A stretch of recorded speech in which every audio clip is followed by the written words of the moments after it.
രാജ്യത്ത് ചില സംസ്ഥാനങ്ങളിൽ ശീതതരംഗം മുതൽ കഠിനമായ ശീതതരംഗം വരെ ഉണ്ടാകാൻ സാധ്യത. പ്രത്യേകിച്ച് ഉത്തരേന്ത്യയുടെ എല്ലാ ഭാഗങ്ങളിലും തണുത്തുറഞ്ഞ താപനില തുടരുമെന്ന് IMD മുന്നറിയിപ്പ് നൽകുന്നു. മൂടൽമഞ്ഞും ഉണ്ടാകാൻ സാധ്യതയുണ്ടെന്നും മുന്നറിയിപ്പുണ്ട്.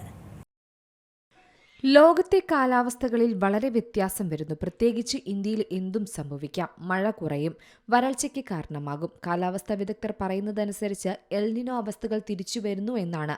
ഭൂമധ്യരേഖ പസഫിക് സമുദ്രത്തിൽ എൽനിനോ അവസ്ഥകൾ ഉണ്ടാകും. ഇതുമായി ബന്ധപ്പെട്ട് പ്രകൃതിയിൽ എൽനിനോ അവസ്ഥകൾ തിരിച്ചു വരാനുള്ള സാധ്യതയുടെ ആദ്യ ലക്ഷണങ്ങൾ കാണിച്ചു തുടങ്ങി. അതിനാൽ 2026 നിർണായകമാണ്.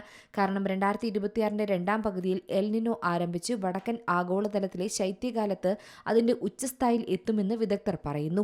മാത്രമല്ല, എൽനിനോ 2026-27 സീസൺ വരെ നീണ്ടു നിൽക്കുകയും ചെയ്യും.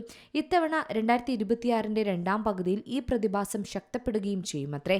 യൂറോപ്യൻ കാലാവസ്ഥാ വിശകലന പ്ലാറ്റ്ഫോമായ സിവിയർ വെതർ യൂറോപ്പ് ഇതുമായി ബന്ധപ്പെട്ട് കൂടുതൽ പഠനങ്ങൾ നടത്തുന്നുണ്ട്. കൂടാതെ കാലാവസ്ഥയിൽ ഇടയ്ക്കിടെ തീവ്രമായ ഉഷ്ണതരംഗങ്ങൾ, വരൾച്ച, കാട്ടുതീ, പ്രാദേശിക താപനത്തിന്റെ മറ്റ് അനുബന്ധ ആഘാതങ്ങൾ എന്നിവയുടെ കൂടുതൽ അപകട സാധ്യതയും വർദ്ധിക്കുമെന്നും മുന്നറിയിപ്പിൽ പറയുന്നുണ്ട്. എൽനിനോ എന്നത് ആഗോള ശരാശരി താപനില സാധാരണയേക്കാൾ കൂടുതലായിരിക്കും രേഖപ്പെടുത്തുക എന്നാണ്. ചില പ്രദേശങ്ങളിൽ കൂടുതൽ വരണ്ട കാലാവസ്ഥ അനുഭവപ്പെടും. ഇന്ത്യയിൽ അനുഭവപ്പെട്ട കഴിഞ്ഞ നിരവധി മൺസൂൺ വരൾച്ച ഭൂമധ്യ പസഫിക് സമുദ്രത്തിലെ എൽനിനോ അവസ്ഥയുമായി ബന്ധപ്പെട്ട് നിൽക്കുന്ന ഒന്നാണ്. ഉഷ്ണമേഖല പസഫിക്കിന് മുകളിലുള്ള മർദ്ദം കുറയുമ്പോൾ മഴയും കൊടുങ്കാറ്റും ഈ പ്രദേശത്ത് വർദ്ധിക്കാനും സാഹചര്യമൊരുക്കുമെന്നാണ് പറയുന്നത്. കിഴക്കൻ പസഫിക്കിലെ വായു ഉയരുകയും ചെയ്യും. അത് മഴ വർദ്ധിപ്പിക്കുകയും ചെയ്യും. അവിടെ അന്തരീക്ഷ മർദ്ദം കുറയ്ക്കുകയും ചെയ്യുന്നുണ്ട്. ഇതുമാത്രമല്ല, ഇപ്പോൾ ഇതുമായി ബന്ധപ്പെട്ട് ചില കാലാവസ്ഥാ മാറ്റങ്ങളും പ്രകടമാണ്. വേനൽക്കാലം എത്തുന്നതിനു മുമ്പേ താപനില ഉയരുന്ന അവസ്ഥയിലേക്ക് നയിക്കാം.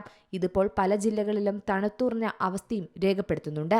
പ്രത്യേകിച്ച് ഡൽഹി, ഹരിയാന, പഞ്ചാബ്, രാജസ്ഥാൻ, ഉത്തർപ്രദേശ്, ഉത്തരാഖണ്ഡ്, ഹിമാചൽ പ്രദേശ് എന്നിവിടങ്ങളിലെ ഒറ്റപ്പെട്ട സ്ഥലങ്ങളിൽ അടുത്ത കുറച്ച് ദിവസങ്ങളിൽ ശീതതരംഗം മുതൽ കഠിനമായ ശീതതരംഗം വരെ ഉണ്ടാകാൻ സാധ്യതയുണ്ടെന്നാണ് IMD മുന്നറിയിപ്പ് നൽകുന്നത്. റിപ്പോർട്ടുകൾ പ്രകാരം രാജസ്ഥാൻ, ഹിമാചൽ പ്രദേശ്, പടിഞ്ഞാറൻ ഉത്തർപ്രദേശ് എന്നിവിടങ്ങളിലെ ഒറ്റപ്പെട്ട പ്രദേശങ്ങളിൽ ശീതതരംഗം മുതൽ കഠിനമായ ശീതതരംഗം വരെ ഉണ്ടാകാൻ സാധ്യതയുണ്ട്. അതേസമയം ഹിമാചൽ പ്രദേശ്, ജാർഖണ്ഡ്, രാജസ്ഥാൻ, പടിഞ്ഞാറൻ ഉത്തർപ്രദേശ്, ഉത്തരാഖണ്ഡ് എന്നിവിടങ്ങളിലെ ഒറ്റപ്പെട്ട സ്ഥലങ്ങളിൽ ജനുവരി മാസങ്ങളിൽ പലപ്പോഴും ശീതതരംഗം അനുഭവപ്പെടാൻ സാധ്യതയുണ്ട്. അതിനാൽ തന്നെ ഡൽഹിയിൽ കുറഞ്ഞ താപനില 3 മുതൽ 4 ഡിഗ്രി സെൽഷ്യസായി കുറയുമെന്നും പരമാവധി താപനില 18 മുതൽ 20 ഡിഗ്രി സെൽഷ്യസ് വരെയാകുമെന്നും കാലാവസ്ഥാ നിരീക്ഷണ കേന്ദ്രം അറിയിച്ചു. National desk, C Malayalam news. ഏറ്റവും പുതിയ വാർത്തകളും വിശേഷങ്ങളും വിരൽ തുമ്പിലറിയാൻ സി മലയാളം ന്യൂസ് എല്ലാ ഡിജിറ്റൽ പ്ലാറ്റ്ഫോമുകളിലും ലഭ്യം.